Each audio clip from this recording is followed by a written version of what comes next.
mon nom est Maxime Pronovo, président de Studio Graphique. Bienvenue à cette nouvelle capsule express.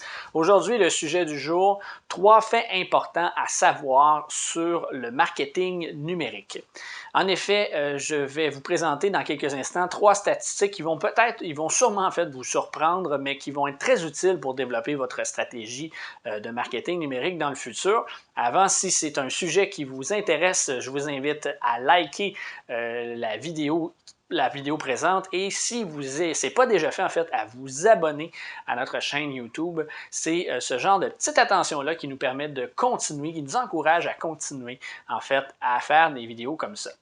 Donc, voici 3 statistiques très simples, mais qui vont vraiment sûrement changer drastiquement votre approche au niveau du marketing et vous permettrez à l'occasion de regarder à mon écran pour être sûr de vous donner les bons chiffres.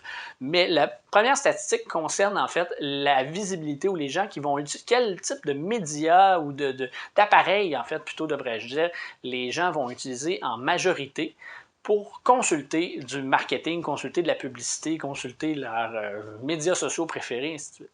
Alors, ce qu'il faut savoir, en fait, 53% en date de 2018, 53% des gens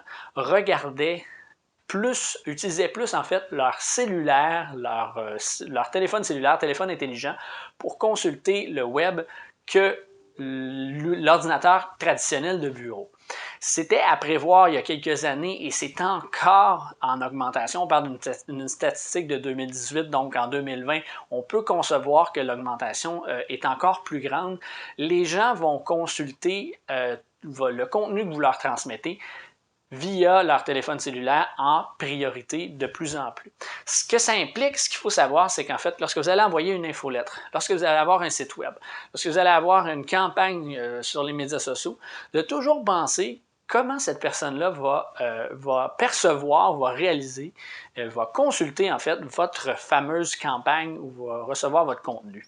C'est extrêmement important parce que ça fait une très grosse différence dans la présentation, dans la résultante, dans l'approche que vous allez en faire au niveau de votre présentation.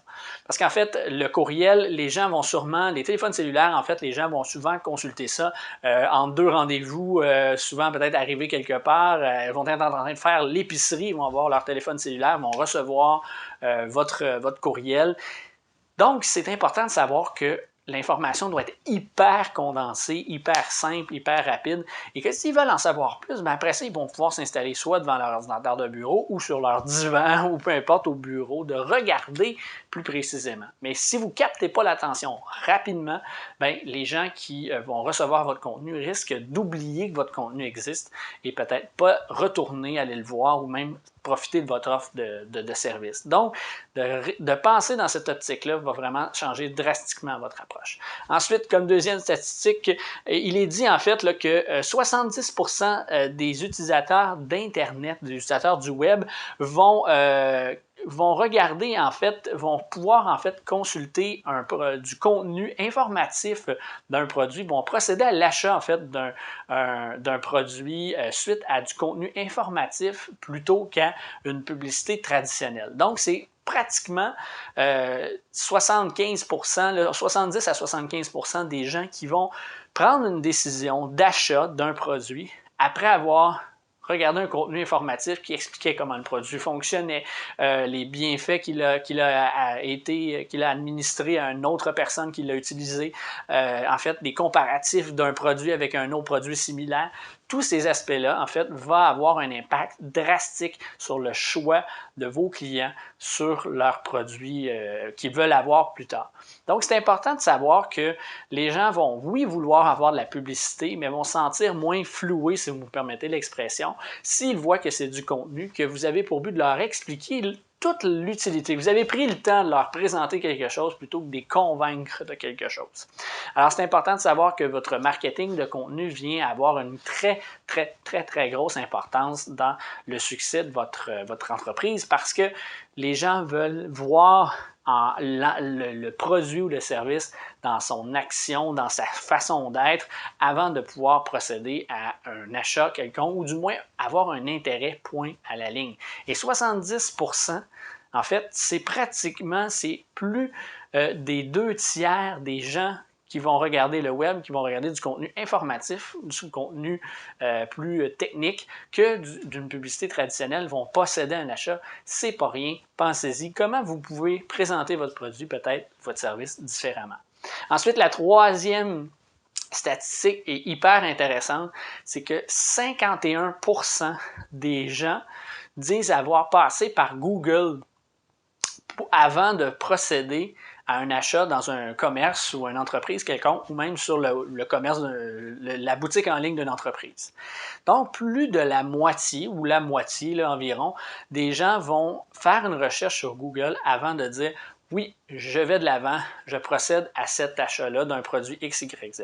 Qu'est-ce qu'ils vont rechercher? Bien, de l'information sur le produit, des gens qui l'ont déjà utilisé, des gens qui en parlent en bien ou en mal de ce produit-là. Est-ce que c'est positif? Est-ce que l'entreprise est intéressante et tout? Toute cette information-là va être recherchée par le client potentiel.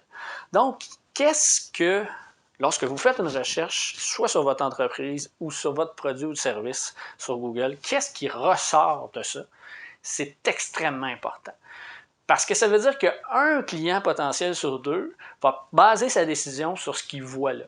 Est-ce qu'il voit du positif? Est-ce qu'il voit du négatif? Vous savez, ça m'est déjà arrivé de faire, je vais rechercher sur telle entreprise qui me semble super intéressante. Je fais la recherche et les 2 premiers résultats de recherche, ce sont des plaintes en justice sur cette entreprise-là, des articles sur un journal connu au Québec qui mentionne ça. Vous savez, ça refroidit un peu les ardeurs. Pourtant, cette entreprise-là fait un excellent produit, a une excellente renommée et pourtant, ça m'a amené à avoir une crainte ou du moins une restriction peut-être devant l'achat du produit.